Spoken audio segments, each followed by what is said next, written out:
Seja bem-vindo a mais um boletim de notícias sobre o Palmeiras aqui no Verdazo. Olha, hoje repercutiu muita coisa desse choque rei, tem muita polêmica e eu não vou ficar falando muito de arbitragem, não. É difícil não falar nada, né? Mas, olha, o Palmeiras soltou agora há pouco uma nota oficial demonstrando sua preocupação com a pressão que alguns clubes têm exercido publicamente aí sobre querendo instaurar o caos. Vamos dar uma olhada nessa nota daqui a pouquinho. Antes da gente falar sobre isso e sobre as outras notícias do Palmeiras, a recuperação do Ramon Sosa teve lesão confirmada aí, enfim, e tudo que a gente vai repercutir aqui nesse vídeo. Antes disso, eu quero te convidar para se inscrever aqui no canal do Verdazo, seguir a gente em todas as redes sociais, Instagram, Facebook, Twitter, TikTok e o Threads, o famoso Threads, que é como se fosse um Twitter também, né, do Instagram, para quem prefere essa rede, para quem gosta de TikTok, quem gosta de Instagram, a gente está em todas, tá? Tem também verdazo.com.br, tem os artigos lá do Theo Bueno, tem os artigos de opinião do Conrado também, e é claro, o almanaque do Verdazo. Te convido a conhecer todas essas frentes, e se você já nos acompanha em todas essas frentes, se você gosta do nosso trabalho, te convido também a se tornar um padrinho, fazer parte da nossa comunidade de mais de 400 palmeirenses que apoiam o nosso trabalho. E, claro, você pode fazer parte desse grupo, dessa resenha, fazer amigos palmeirenses, participar dos nossos churrascos. Então te convido para fazer parte. Aqui na descrição tem o link verdazo.com.br/padrinho. Você pode saber um pouco mais do que é ser um padrinho do Verdazo. Bom, bora lá então para o nosso vídeo.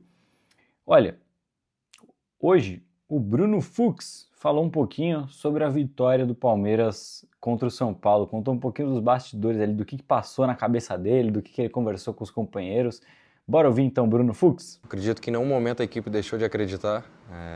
Até quando foi entrar ali eu, Maurício e o Alan, a gente conversou ali e falamos, vamos embora que vai dar, a gente vai conseguir virar esse jogo. E foi o que a gente conseguiu fazer, né? Os 3 pontos, os 3 gols, a virada muito importante pra gente, até pro emocional também.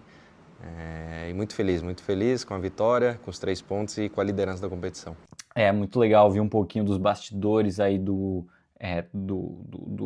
elenco aí do Palmeiras, né? O que eles conversaram e depois eu quero ver o vídeo de bastidores completos, tá? Que até o momento da gravação desse vídeo ainda não saiu, mas é legal a gente ouvir essa fala do Bruno Fux. O legal também que eu achei que no primeiro gol, o que eu achei legal do primeiro gol é que o Bruno Fux, ele recebe a bola e ele não faz questão de acelerar o jogo. Mesmo o Palmeiras estando perdendo de 2-0, precisando buscar esse resultado, a mentalidade dos jogadores é de buscar a virada, mas meio que sem pressa.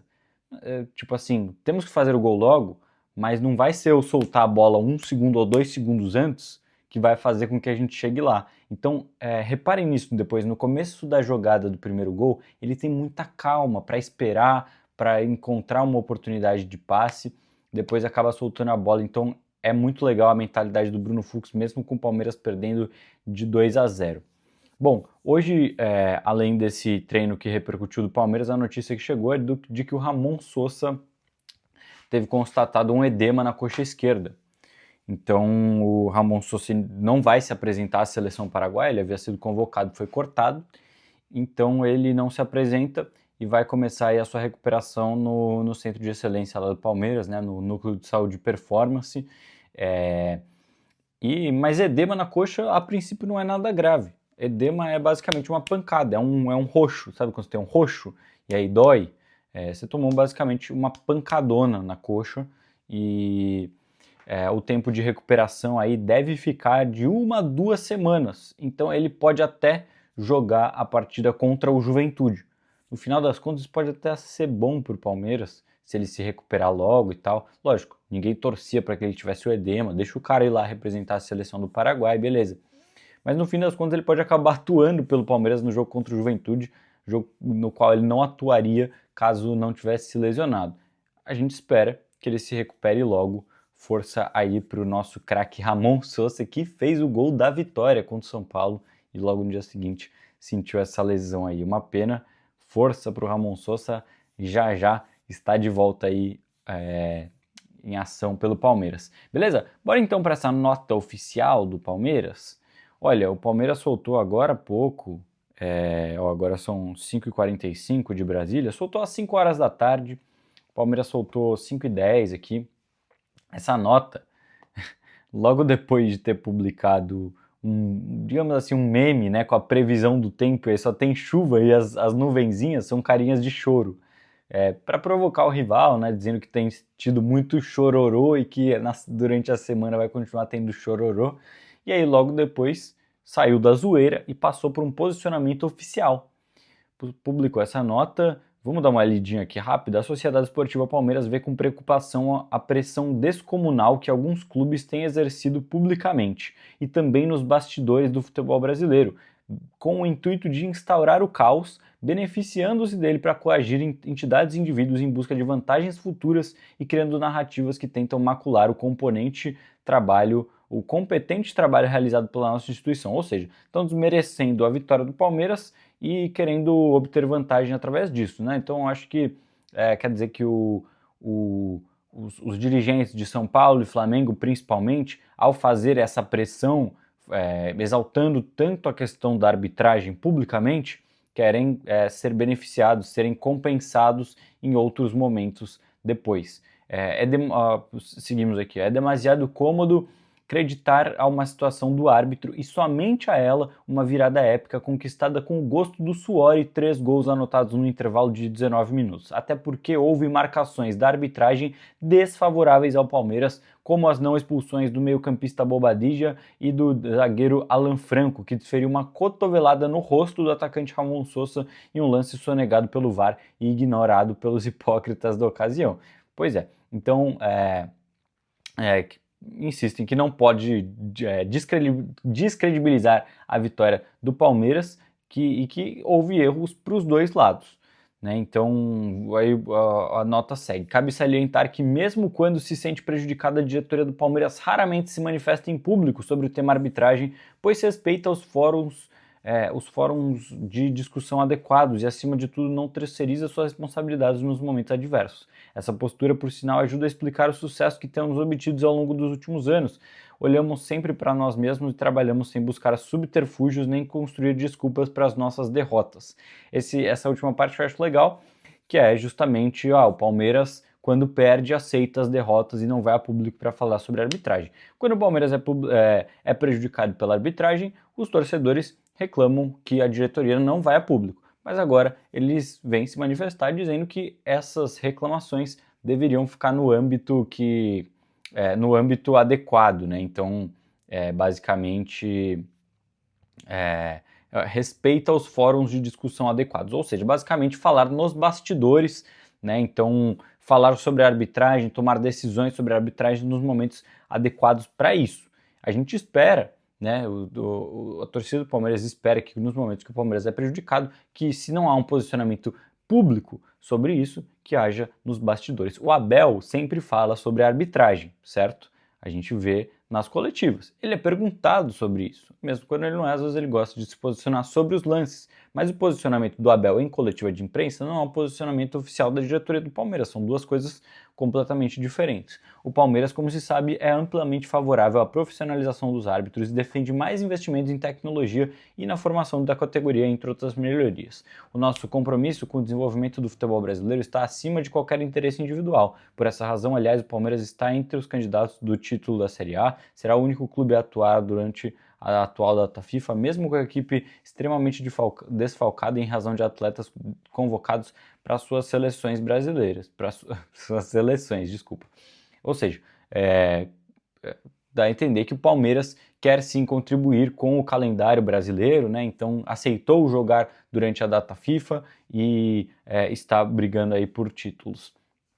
Compreendemos que o crescimento coletivo da nossa indústria exige renúncias, espírito de colaboração e o fim do egoísmo que lamentavelmente ainda norteia a conduta de dirigentes que ora apelam à gritaria, ora recorrem a acusações sem provas para justificar resultados negativos.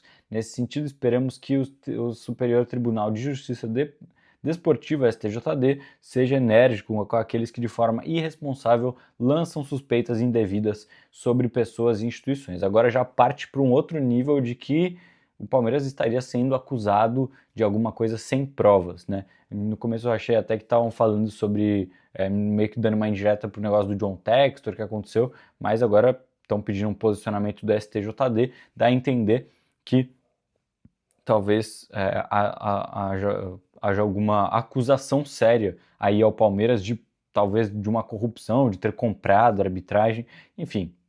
Uma doideira tudo isso aqui que a gente tá vendo hoje, porque foram muitas decisões polêmicas do Ramon Abate-Abel, mas acho que atribuir isso ao Palmeiras, de que a tia Leila comprou, né, que caiu o Pix pro Ramon Abate-Abel, é meio louco, porque o próprio Ramon Abate-Abel é um dos árbitros que tem o pior... Se você olhar para o retrospecto do Palmeiras com o Ramon Abate-Abel no comando, a gente até falou sobre isso no vídeo de sexta-feira aqui, é inferior a 40%. Agora, talvez com essa vitória tenha sido ultrapassado aí, mas ele, antes de não marcar aquele possível pênalti para o São Paulo, ele já tinha deixado de expulsar o Bobadilla. Enfim, não precisa nem entrar aqui nesse mérito, mas ele também gosta de prejudicar o Palmeiras. O fato é que ele é muito fraco. Ele é ruim, ele é um árbitro ruim, assim como todos os outros. Hoje eu vi um especialista em arbitragem dizendo que ele, Ramon Abate-Abel, é o melhor árbitro do Brasil. E esse cara estava criticando o jogo dele no Choque Rei e dizendo que mesmo assim ele é o melhor árbitro do Brasil. Então o Palmeiras pede aqui, né, a profissionalização dos árbitros. O Abel, na sua coletiva, defendeu maiores salários para os árbitros, mas, cara, eu acho que o buraco é mais embaixo. Eu acho que os salários são importantes, porque o cara que apita jogos do Campeonato Brasileiro, jogos que envolvem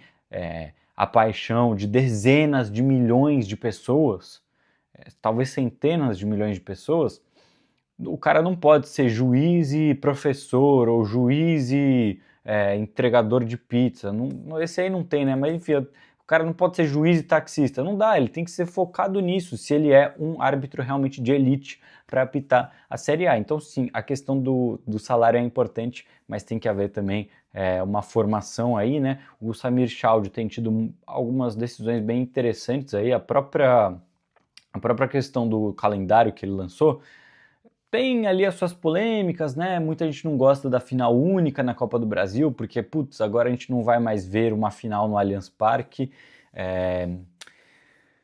Eu acho que tem as suas renúncias ali, mas o negócio do calendário, aliviar o calendário, era uma coisa já importante. Então acho que o Samir tem tido aí algumas decisões boas para o futebol brasileiro. Esperamos que ele possa tomar aí atitudes que melhorem também a arbitragem, porque eu já estou cansado de falar sobre isso aqui. Só que, cara, tem dia que não dá, tem dia que a gente tem que falar sobre e é isso. Deixa aí a sua opinião, o que você acha que deve ser feito para melhorar essa arbitragem que... Você pode achar que o Palmeiras foi beneficiado, que foi prejudicado nesse Choque Rei ou não. O fato é que foi muito ruim, cara. Se a gente está falando tanto sobre a arbitragem hoje, é porque ela foi muito, muito ruim. Em outros jogos da rodada também. O que você acha que pode ser feito? Deixa aí nos comentários. Mais uma vez, obrigado pela sua audiência. Um abraço.